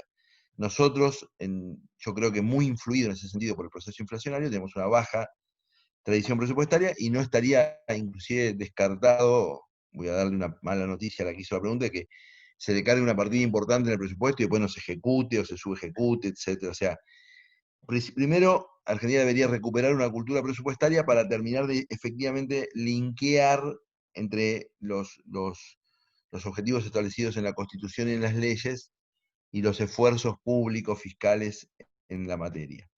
Pero no estoy tan seguro de que ese sea estrictamente el problema en un país, voy a hacer un señalamiento, de que el conjunto del sector público consolidado, digamos, del gasto público federal, de las provincias y los municipios, está alrededor de, bueno, ahora con la pandemia todo se corrió, pero digamos, vamos a tomar la referencia el año pasado, alrededor de 38, 39 puntos del Producto Bruto. O sea, tenemos un volumen de sector público importante que seguramente tiene recursos para llevar adelante un montón de objetivos en los que se establece, hay una razonable puja democrática por la priorización de esos objetivos. Entonces, bueno, yo creo que está creciendo voy a dar una referencia, así como cuando se estableció en 6 puntos del PBI la necesidad de inversión pública en educación, con independencia de lo que uno considere, había una consideración positiva de casi todo el sector, de casi todos los grupos políticos, en la idea de que la educación había encontrado ese lugar de legitimidad para reclamar 6 puntos del PBI, que son como el 20 del presupuesto, ¿no? Del presupuesto que es 30 y pico, bueno. Entonces hay una correspondencia entre lo que la sociedad considera muy significativo y relevante, y por lo tanto produce una asignación de recursos, y el esfuerzo fiscal enfocado. Yo creo que, no porque le corresponda, no lo estoy diciendo solo en términos de división de tarea, pero yo creo que acá hay que poner más la lupa en el tema de los gobiernos locales, digamos, ¿no? O sea, nosotros tenemos gobiernos locales no necesariamente pobres, a los que yo indultaría, digamos, algunos gobiernos locales no pobres, en la pampa húmeda, etcétera, donde hay déficit de planificación urbana en gobiernos locales donde que uno le ha tocado trabajar y ver que, bueno, no digo que sean ricos, pero digo que recursos para un montón de cosas hay, y queda postergado lo urbano por un montón de motivos. Y hay uno de los motivos que parece trivial, pero que yo lo pondría arriba de la mesa: no hay ningún intendente que siente que le explote, salvo las conurbaciones, los problemas muy de toma de tierra, pero es como que lo urbano es un problema, es una enfermedad crónica, que te mata a lo largo, o sea, no es un infarto, ¿me explico? Entonces no es una enfermedad, no es un agudo. Entonces no hay un agudo de problema urbano en Pehuajó, en Trenquelauquen, en Saliqueló, en Huincarnaco, no hay un agudo, y entonces hay una cosa así de procrastinar la inversión en calidad profesional, ¿no? Yo quisiera hacer, digamos, una observación, ¿no? Es decir, de golpe es bueno caracterizar dos cosas, que es quiénes financian hoy y qué entendemos por plan. ¿Quiénes financian? Yo tengo que decir una palabra favorable del CFI, que, digamos, ha tenido una gran constancia como organismo de financiación. Su carácter federal, o sea, es un fondo conformado por todas las provincias, viene trayendo líneas de planificación, digamos, bastante constantes, interesantes, digamos, a lo largo del tiempo. Y sobre todo está esta posibilidad de que las provincias acudan al CFI, digamos, con lo que son sus necesidades, y el CFI ha sido bastante ágil, digamos, para dar respuesta. No así, por ejemplo, programas como el UMPRE o como programas, digamos, que en general dependen de organismos multilaterales de crédito, que o definen, digamos, unos estándares altísimos o, digamos, definen unos precios bajísimos. En los últimos años hubo unos planes, digamos, que se estaban convocando por unos valores que, no sé, eran 5 salarios, digamos, ¿no? Es decir, que nadie podía pensar que alguien podía seriamente hacer un plan urbano, digamos, por esos montos.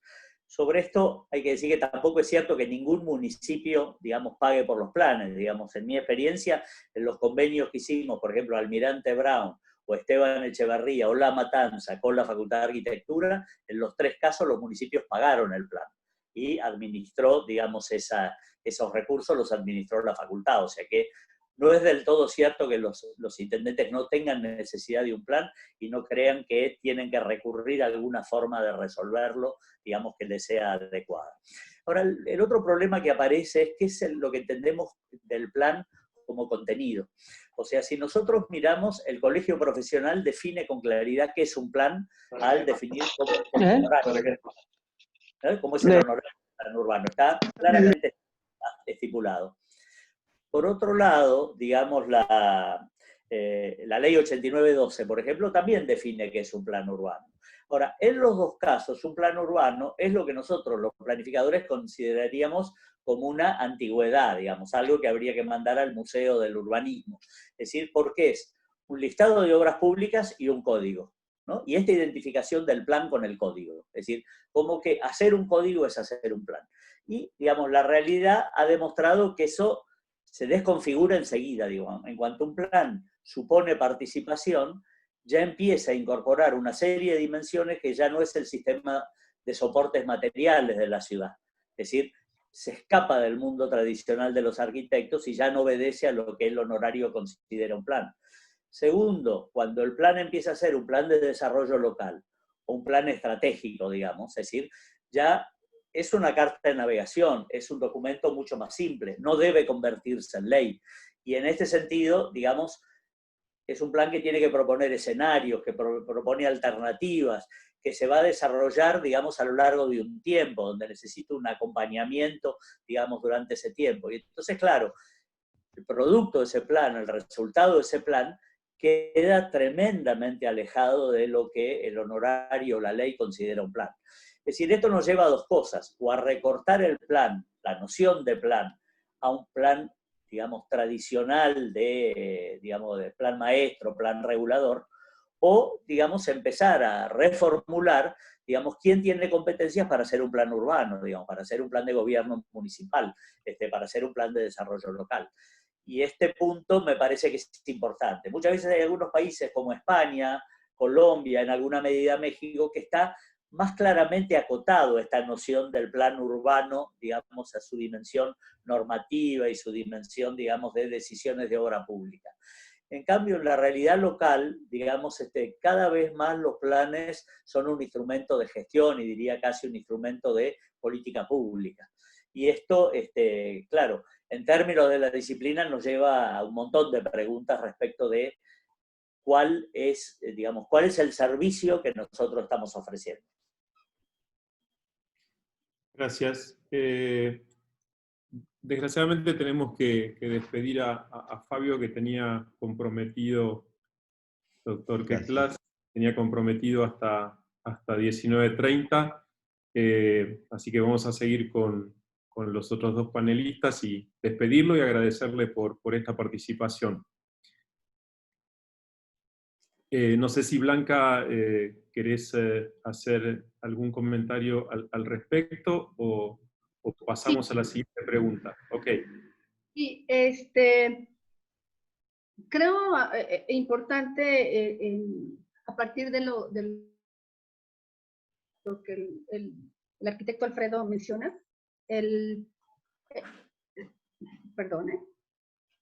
plantear las realidades, en este caso como oportunidades de las academias para insertarse desde la formación en los ámbitos administrativos, verlo como una oportunidad, porque finalmente es ahí en esta formación en donde podemos incidir en las cuestiones prácticas del ejercicio de la profesión, por un lado.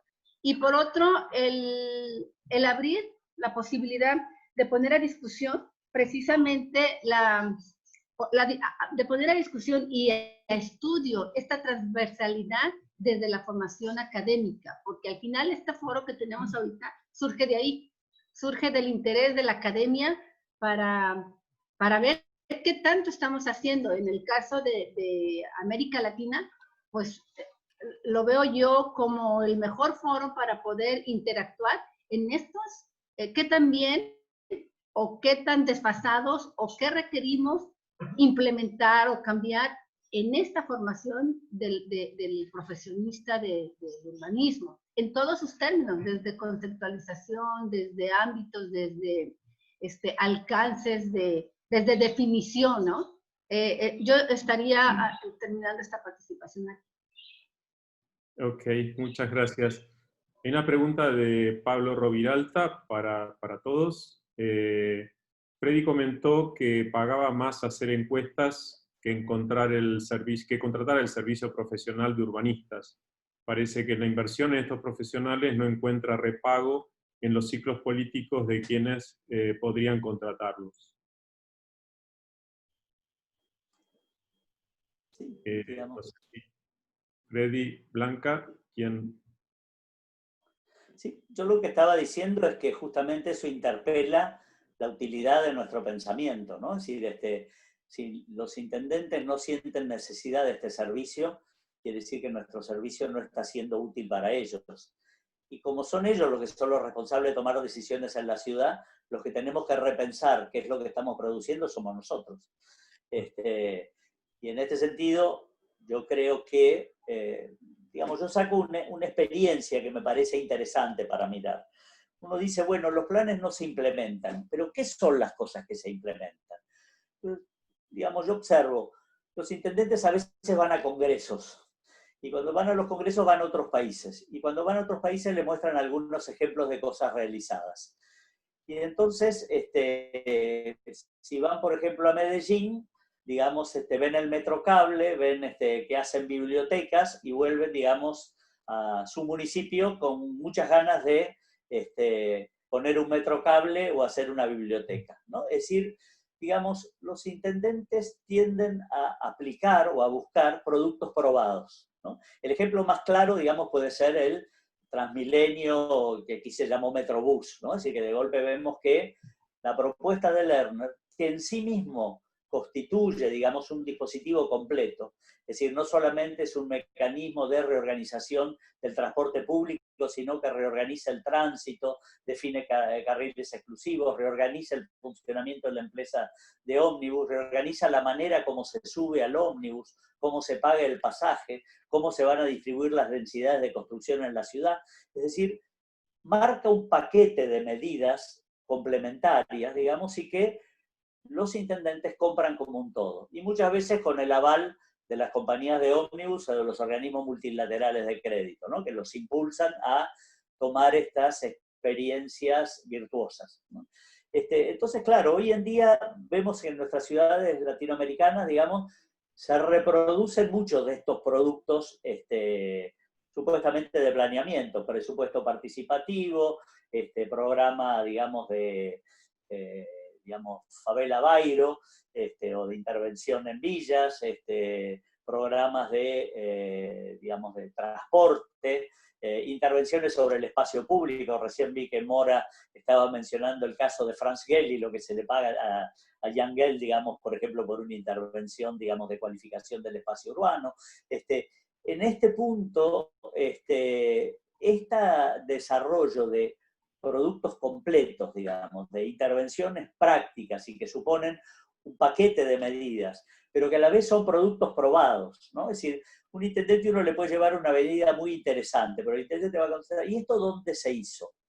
¿No? Es decir, bueno, acá podemos hacer, no sé, cualquier intervención. Bueno, ¿y esto dónde se hizo? Entonces, por ejemplo, si es mejoramiento de barrios, hay un montón de lugares en América Latina o en Argentina donde se ve que el programa de mejoramiento de barrios tiene una eficacia, por lo tanto está dispuesto a reproducir. Esto lo que nos plantea es el riesgo de la innovación y en general el tremendo miedo que tiene un decisor político respecto a la innovación. Y en general también respecto a lo que significa ir contra la corriente, o sea, el tremendo miedo que tiene cualquier decisor político de un tema que le pueda plantear conflictualidad. Y como en general ir en contra del razonamiento del mercado supone conflictualidad, es decir, supone romper una lógica subyacente que naturaliza las decisiones, y bueno, en general los planes están planteando unas cosas que son conflictivas y, digamos, deberían, digamos, poder ponderar claramente cómo va a ser el resultado o el camino de solución, digamos, de esos conflictos. Ok, gracias. Blanca, ¿quieres aportar algo? ¿O pasamos a la próxima pregunta? Ok. Adelante. ¿Pasamos o aportas? Ah, ok, la próxima. Bueno, Roberto Amet, para todos también. Anticipando el contenido del tercer conversatorio, a las 3 exposiciones subyace la idea de la importancia de la interacción disciplinar. Esto implicaría un replanteo metodológico respecto a la complejidad como centro de la formación.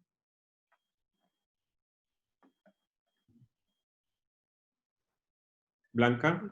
Sí, muchas gracias. Sí, hace un momento comentaba, perdón que de repente esté vinculando la formación, la academia con la cuestión de la administración, perdón, pero hace un momento replanteaba que la formación del profesional en el urbanismo no es una formación unilateral, es una formación, o debe de ser una formación interdisciplinar o transdisciplinar inclusive. ¿Por qué? Porque hablar de ciudad no es un tema unilateral. hablar de ciudad es un tema complejo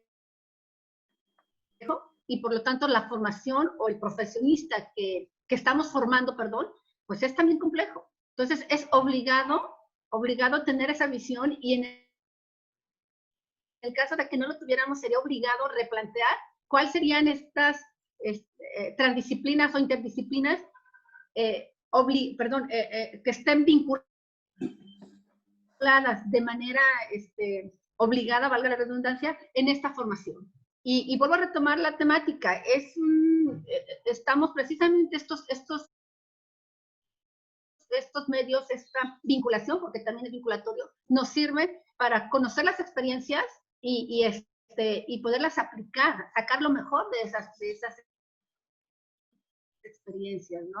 En la cuestión académica, académicamente hablando. Gracias. No, a ti. Este Sí, tema Freddy. es un tema de mucha discusión, digamos, en general el urbanismo, la transdisciplina, la interdisciplina, ¿no? Yo me acuerdo siempre cuando trabajaba en México en un equipo que coordinaba el equipo, se planteó esta discusión de qué éramos, si éramos suficientemente interdisciplinarios. Y él dijo, digamos, este equipo es un equipo de gente inteligente que sabe cosas, ¿no? Es decir, que, digamos, no sé si hace falta la especialización a ultranza. Y en este sentido, muchas veces la especialización lleva una deformación de la cual en la Argentina padecemos mucho, sobre todo en los trabajos de consultoría. Los equipos son interdisciplinarios, pero el resultado del equipo es una colección de textos que hicieron distintas personas y que no son un texto común, son una yuxtaposición de miradas sectoriales, digamos, que no llegan a constituir un pensamiento, que muchas veces constituyen la enciclopedia sobre un tema. Yo creo en ese sentido que en urbanismo cada vez necesitamos más pensamientos complejos. Para tener pensamientos complejos, lo más importante es enseñar a pensar, ¿no? En General Sarmiento, digamos, nosotros teníamos el momento de pensar la carrera una opción que era difícil de optar. En los primeros años tenían una formación en ciencias básicas, es decir, matemática, física y química, en sociología o economía, ¿no? Es decir, en ciencias que lo que enseñaban era pensar, y que la formación específica de la disciplina entraba a partir de determinado momento de la carrera, el segundo año, digamos, ya que entraba a estructurar los temas específicos sobre los que hay que tener conocimientos. Si una persona sabe pensar frente a cualquier tema, va a tener un método de cómo abordarlo. Y en este sentido va a saber cómo sumar en ese método a un equipo de gente que tiene distintos abordajes. Yo, digamos, después de tanto tiempo de que se armaban esos equipos interdisciplinarios que solo lo pueden pagar las instancias centrales de planeamiento, y que en general hacen planes donde miran la realidad desde una torre de marfil, o sea, desde las alturas, digamos, inalcanzable, digamos, de esas oficinas. Yo creo que donde hace falta el urbanismo, que es un urbanismo táctico, digamos, un urbanismo pegado al lugar donde se están tomando decisiones, digamos, un urbanismo que es competencia de los municipios, no de los gobiernos nacionales ni de los gobiernos provinciales, requiere equipos que estén en la infantería, digamos, que estén en el territorio, que estén tomando decisiones de corto plazo y, digamos, con la complejidad que pueden tener, con la complejidad que la realidad sobre la que operan puede financiar. Así que, digamos, a mí me interesa mucho esto de la formación de grado de los urbanistas, vuelvo al inicio, digamos, de la ponencia, y, digamos, y esta capacidad de formar gente que pueda pensar en orden, que pueda estructurar un problema, que pueda mirar una realidad y producir a través de la información un pensamiento.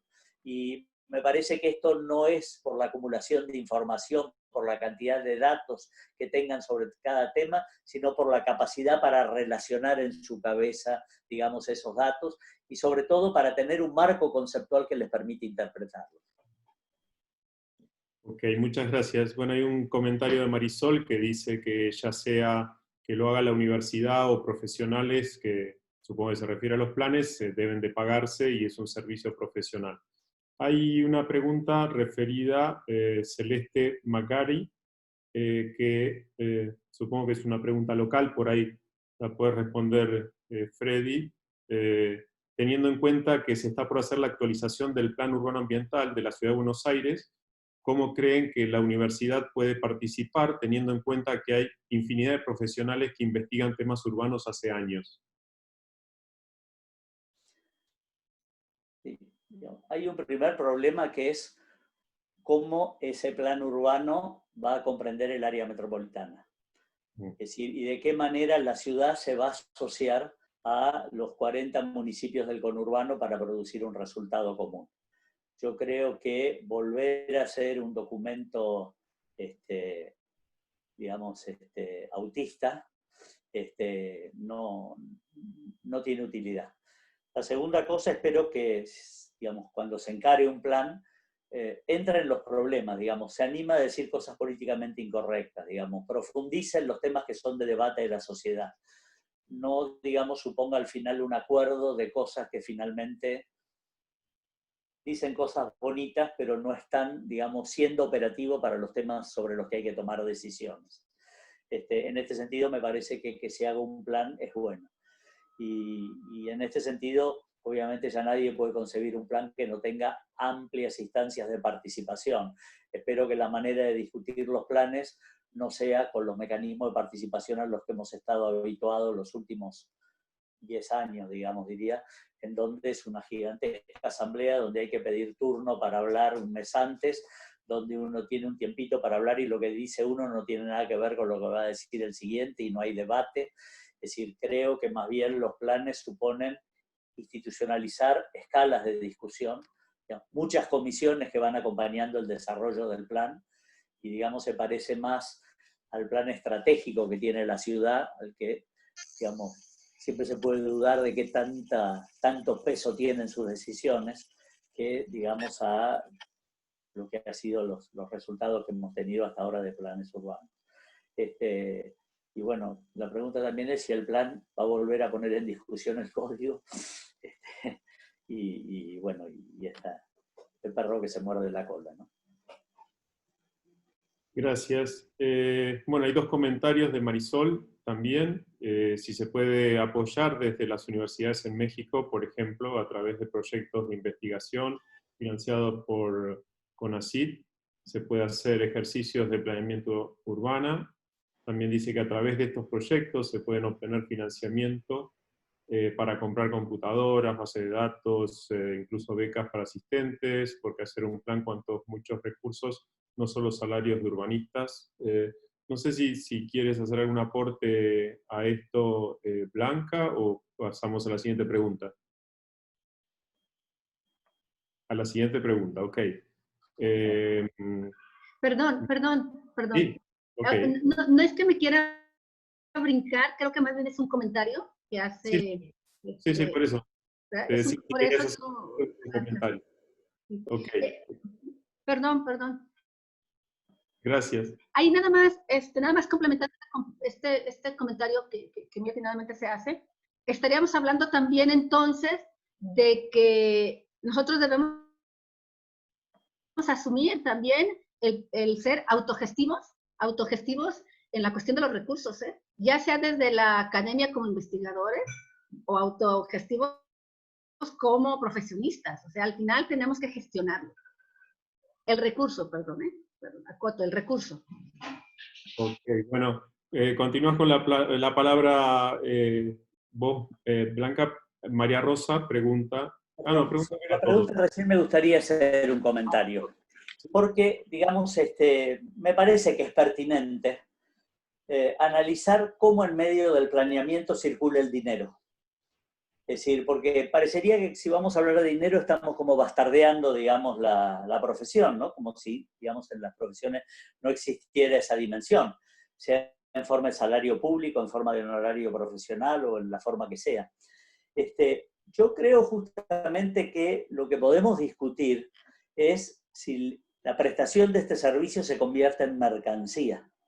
Es decir, si da lugar a una competencia, digamos, mercantil, digamos, por la producción de este servicio. Lo cual, de ninguna manera, digamos, lo opuesto quiere decir que sea un servicio gratuito, ¿no? Ni que solamente lo puedan hacer los empleados públicos que cobran un salario. Y, digamos, yo siempre pongo como ejemplo en esto, digamos, la conformación, por ejemplo, del circuito de investigación, ¿no? Es decir, nosotros, por ejemplo, hoy, digamos, frente al desarrollo profesional, digamos, de las distintas profesiones, muchas veces aparece como paradigma decir, bueno, yo soy investigador, suponete soy investigador de CONICET, y por lo tanto, digamos, mi producción no se convierte en una mercancía. Y justamente me interesa poner sobre la mesa un punto que es importante.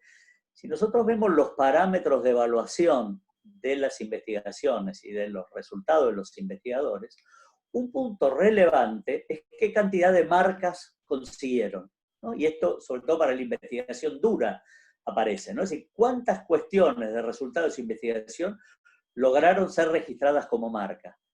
Y registrar como marca significa volver ese conocimiento mercancía, ¿no? Es decir, entonces, digamos, sobre ese punto yo creo que es muy importante poner en discusión, digamos, esta situación ética, digamos, que tiene que ver con cómo es la remuneración de la producción de conocimientos y cuál es el circuito dentro del cual funcionan estos mecanismos de producción.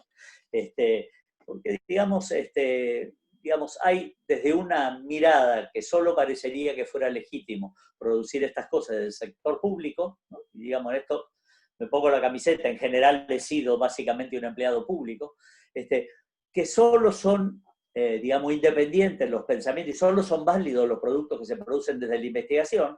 Por ejemplo, los informes, por ejemplo, de un plan de urbanismo, no pesan, digamos, como evaluación de antecedentes académicos, digamos, no se los considera. Vale más, digamos, la presentación de un paper en un congreso que la elaboración de un plan. Y, digamos, y en este sentido, me parece que hay, digamos, si estamos formando urbanistas, si queremos que estos urbanistas trabajen de esto, me parece que es muy importante encontrar, digamos, una perspectiva de desarrollo profesional dentro, digamos, del amplio espectro que tienen todas las profesiones. Ok, gracias. Bueno, hay muchas preguntas más, no sé hasta cuál llegaremos, porque en algún momento tenemos que hacer un cierre. Hay una pregunta de María Rosa, que, bueno, una pregunta para Blanca, se refiere a los municipios independientes de su tamaño, bajo qué marco normativo lo hacen, y para los otros dos panelistas de Argentina, ¿la ley de suelos se encuentra vigente? Es una pregunta, o bajo qué norma se formaría al profesional. El panelista argentino vienes a ser tú, Freddy, y la pregunta a Blanca, no sé si respondes tú primero. Me gustaría entender más la pregunta, ¿la puedes repetir? Sí. Para la Argentina, si la ley de suelo se encuentra vigente, si hay una ley de suelo que se encuentre vigente, y o bajo qué normativa se formaría al profesional. Bueno, con la ley de suelos no hay una ley vigente y la pregunta es si podría haber una. Digamos, por las características federales, digamos, de nuestro territorio, la competencia del manejo de suelo es una competencia provincial y en alguna medida podríamos decir, en muchos casos, digamos, en muchas constituciones provinciales podríamos decir que es una competencia municipal, ¿no? Quiere decir que si es una competencia de este nivel, digamos, de decisión, difícilmente podría haber una ley que defina sobre estos puntos, ¿no? Y sobre esto hay mucha discusión de hasta dónde la ley 8912 puede definirle muchos de los criterios que define la ley a los municipios sin avasallar competencias. Ahora, hay una necesidad de una ley de suelos y la posibilidad de hacerla es como una ley de presupuestos mínimos. Es decir, es una ley donde se definan marcos generales y, digamos, las provincias adhieran y en alguna instancia podríamos decir los municipios adhieran a la ley. Es decir, esto, por ejemplo, pasó con la ley de bosques, a mí me pasó con el decreto reglamentario y la ley de aguas en la provincia, donde los municipios de la costa, por ejemplo, para implementar los mecanismos de defensa de los médanos, digamos, debían adherir al decreto provincial. Ahora, yo diría que es una ley necesaria. Cuando hablamos de la ley de usos de suelo, la discusión que se plantea en el país es si la afectación de uso que podría proponer esa ley incluye los usos rurales o son solamente los usos urbanos. Si incluye los usos rurales, por ejemplo, cuando se hizo la propuesta de la ley de suelos que hizo, digamos, la oficina de planeamiento, la oficina que hizo el plan de ordenamiento territorial de la Nación, digamos, y presentó en el Consejo Federal, bueno, hubo, digamos, las observaciones de varias provincias, sobre todo de las provincias mineras, ¿no? Es decir, que no tenían mucho interés en que le definan, digamos, restricciones a los usos de suelo, digamos, de la explotación minera. Y lo mismo podríamos decir en las provincias de la zona núcleo, no sé hasta dónde aceptan, digamos, que se le establezcan restricciones al tipo de cultivo que se puede hacer en cada zona, que sería, y sobre todo al uso de digamos, de determinadas prácticas rurales que, digamos, hoy en día tienen costos ambientales y podrían ser objeto de definición de suelo. Digamos, podría haber una cuestión de si corresponde o no corresponde definir eso, y la segunda cuestión, si políticamente, digamos, estarían dadas las condiciones como para poder promover una ley de ese tipo. En ese marco me parece interesante, digamos, la alternativa que un poco fue tomada en Brasil de la sanción de un estatuto de ciudades, es decir, la definición de criterios generales de manejo del suelo y de, digamos, de concepciones que definen el ejercicio de la propiedad, digamos, dentro de las áreas urbanas, pero recortando, digamos, la competencia a las áreas urbanas. No sé si, digamos, si es, digamos, un retroceso, digamos, o una retroceso prudente, digamos, frente a la posibilidad de viabilidad, digamos, de una ley de ese tipo, pero yo en este momento recomendaría una cosa de ese tipo.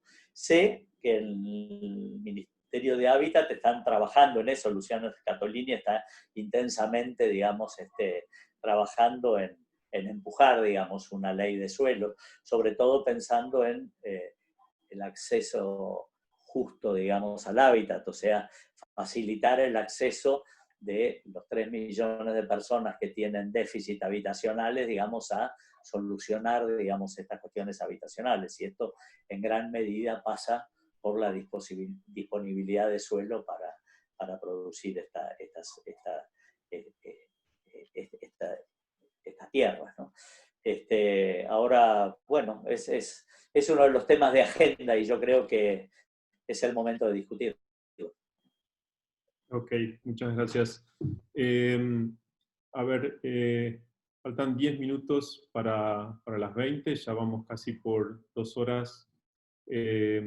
Flavio, si te parece oportuno, podemos ir cerrando o accedemos a alguna pregunta más. Yo creo que hay tiempo para un par de preguntas más. Bueno, depende cómo será la respuesta, pero me parece que podemos seguir hasta por 10 minutos más. Ok, porque hay una pregunta, pero es referida al panel, referido a la LEU, para la impartición de conocimientos sobre el urbanismo y la planificación territorial a partir de la nueva modalidad generada por la pandemia. Yo no sé, digamos, ha quedado Freddy en el panel, aquí apareció nuevamente Blanca. Coméntanos, Sí. Blanca. Sí, muchas gracias. Bueno, en una de las intervenciones mencionaba yo como una oportunidad, sin entrar a discutir si soy optimista o pesimista y lo que significa o la interpretación que se haga de un pesimista o de un optimista, ver estas cuestiones a nivel nacional que están sucediendo como una oportunidad para que esta plataforma precisamente de ALEU nos lleve a discusiones o actualizaciones o a definiciones de la temática. Yo considero que debería de ser la LEU como asociación un eje rector precisamente de estos procesos de discusión y de construcción de nuevos conocimientos, no nuevos conocimientos, porque bueno, sí hay, pero de nuevas acciones, actitudes o respuestas desde la formación profesional, aprovechando que estamos en el ámbito de la formación, ¿no? Esa sería mi opinión. Gracias. Y vaya que considero de verdad una plataforma importantísima la asociación. Gracias. Gracias a ti. Bueno, y creo que es la última. Considero, habla Marisol nuevamente, y dice, considero que la articulación entre plan y proyecto urbano, el paso de escala urbana global a la escala intermedia, podría apoyar a que el urbanismo y los planes urbanos dejen de ser una cosa abstracta que se quedan en la Gaceta. ¿Qué opinan de las experiencias de proyecto urbano en América Latina? Sí, eso en general es lo que más he hecho. Y bueno, hay que ver entonces qué entendemos por proyecto urbano, ¿no? Sí, pues, la primera cuestión que tenemos que decir es que no hay proyecto urbano sin plan, ¿no? Es decir, digamos, un proyecto urbano que no tenga que ver con una estrategia general de ciudad es, digamos, como una especie de capricho. Puede tener efectos negativos, digamos, porque si el proyecto urbano intenta concentrar las acciones sobre una determinada pieza urbana para generar efectos en cadena, bueno, digamos, hay un peligro, digamos, de que esos efectos no vayan en la misma dirección de lo que queremos que suceda en toda la ciudad, ¿no? Es decir, entonces ese punto, los proyectos urbanos tienen que inscribirse en un planeamiento, por lo menos en un planeamiento tendencial, de una carta de navegación general de hacia dónde tiende la ciudad, y que explique por qué se eligieron esas piezas para intervenir, ¿no? Que no son el resultado del azar o lo que es tan común en la arquitectura del descubrimiento de un vacío, ¿no? Es decir, porque muchas veces la noción del vacío tan cara, digamos, al movimiento moderno, lo que supone es empezar a instalar en un lugar el proyecto de una ciudad nueva, que lo que supone es que con el tiempo se va a ir demoliendo la ciudad existente y va a irse ampliando el área de construcción de esta ciudad nueva, ¿no? Construida, digamos, con otros patrones y otras concepciones. A mí me gusta mucho lo que plantea Marcelo Corti, digamos, esta idea de como reconstrucción, rehabilitación, regeneración del espacio urbano.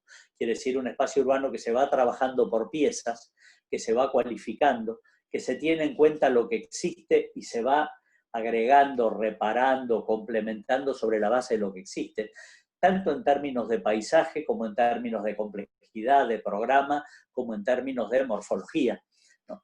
Y en eso yo recomiendo siempre que cuando se hace un nuevo código se haga como sumatoria de planes de sector, no pensando una ciudad en abstracto, digamos, y pensando geometrías en abstracto, que me parece que induce a error, porque, digamos, los procesos que suceden en cada pieza urbana no son generalizables a toda la ciudad y, digamos, cuando desde afuera de la realidad se van pensando esas morfologías, después en la realidad concreta, digamos, tienen problemas de verificación. No basta ver nuestra ciudad que encontramos las huellas de los distintos códigos coexistiendo conflictivamente, digamos, como morfologías contradictorias en una misma manzana. Por ahí, un plan parcial que proyecte morfología sobre la base de los edificios existentes y sobre todo los que se quiere proteger y, digamos, con la conformación de los paisajes, bueno, termina conformando, digamos, una sumatoria de intervenciones que produce una nueva etapa de la vida de la ciudad. Entonces, en ese punto, digamos, frente a la pregunta, estoy totalmente a favor de los proyectos urbanos, pero no del proyecto urbano como el antiplan, ¿no? Sino del proyecto urbano como una herramienta de implementación del plan. Es decir, una vez que uno piensa una estrategia general para la ciudad, su pregunta es cuáles son las 5 cosas que efectivamente voy a hacer. Y muy posible alguna de esas cosas sean un proyecto urbano. A lo mejor otra es una política sectorial, por ejemplo, tener una política de vivienda o una política de desarrollo del empleo, ¿no? Pero el plan, digamos, que no termina definiendo 4 o 5 cosas concretas que son las que se van a implementar, digamos, difícilmente sea un plan que se implementa.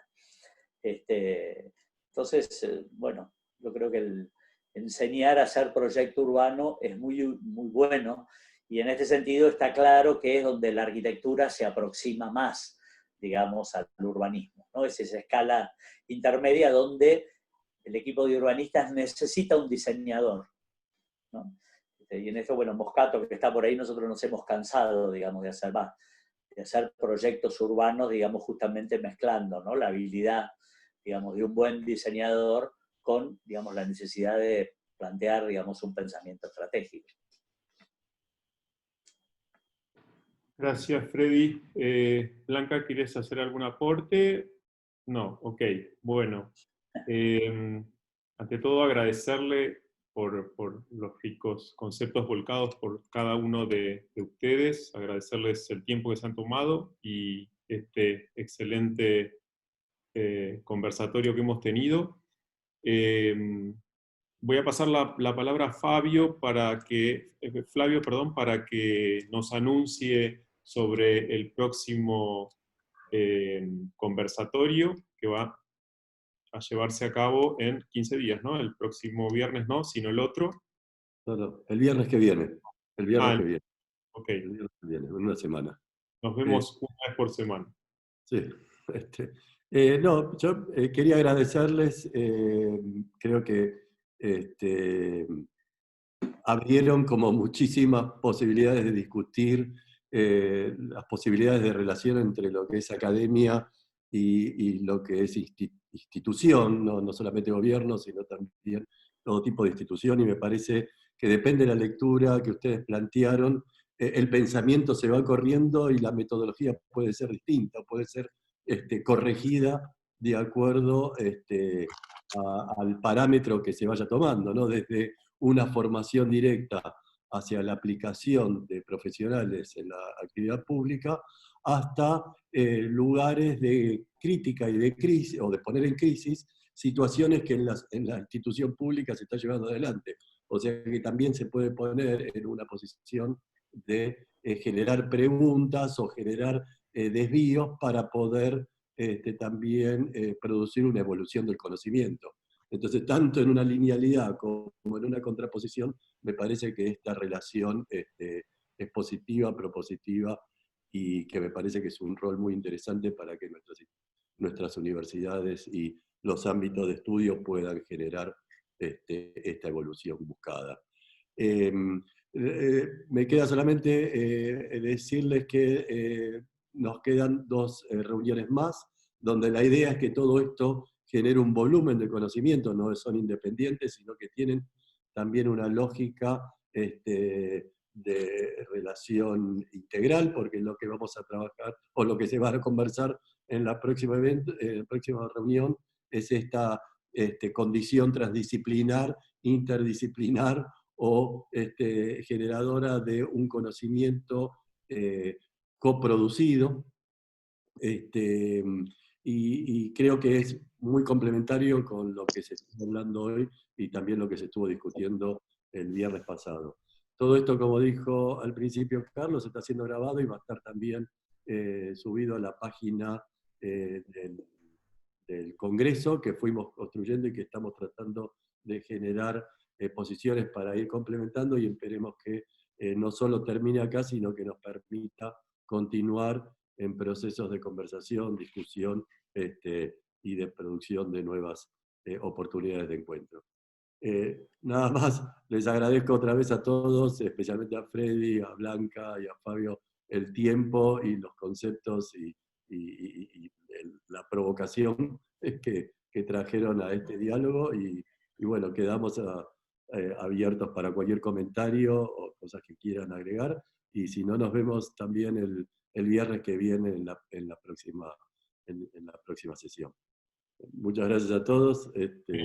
Gracias. Hasta la próxima. Muchísimas gracias. Muchas gracias. Muchas gracias por la invitación. Gracias. Un saludo a las caritas que veo, que hay muchos que tienen que ver, digamos, con la enseñanza del urbanismo, pero hay otros que son muchos comprometidos, digamos, con las luchas urbanas y con digamos, las organizaciones barriales, así que les agradezco mucho a todos que hayan venido a este panel.